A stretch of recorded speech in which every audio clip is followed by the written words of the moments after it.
కేజీకి 657 రూపాయలు సప్లై చేస్తున్నారు కదా అధ్యక్ష. బహిరంగ మార్కెట్ లో 529 రూపాయలే ఉంది అధ్యక్ష. ఇది ఏదైందా ట్రేడింగ్ అయ్యి 529 రూపాయలు మాత్రం బహిరంగ మార్కెట్ ఉంటే టీటీడీకి 658 రూపాయలు సప్లై చేస్తుంటే మీ కుంభకోణాలు బయటకు వస్తాయని చెప్పి మా మంత్రులు వేస్తారని చెప్పి అడుగుతా ఉన్నావు.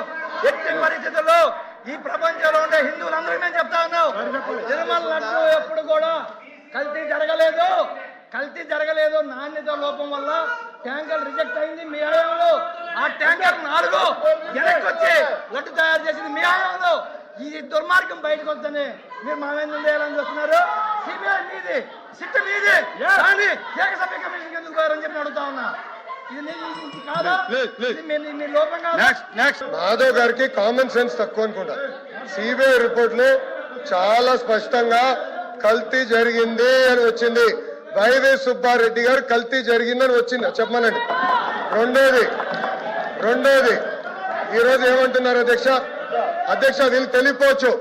ఇప్పుడు మార్కెట్ ప్రైస్ పెరిగింది. నెయ్యి కల్తీ చేసి నెయ్యి సప్లై చేయమంటారా 300 రూపాయలకి? వాళ్ళు చేసినట్టు నెయ్యిని కల్తీ చేసి సప్లై చేయమంటారా?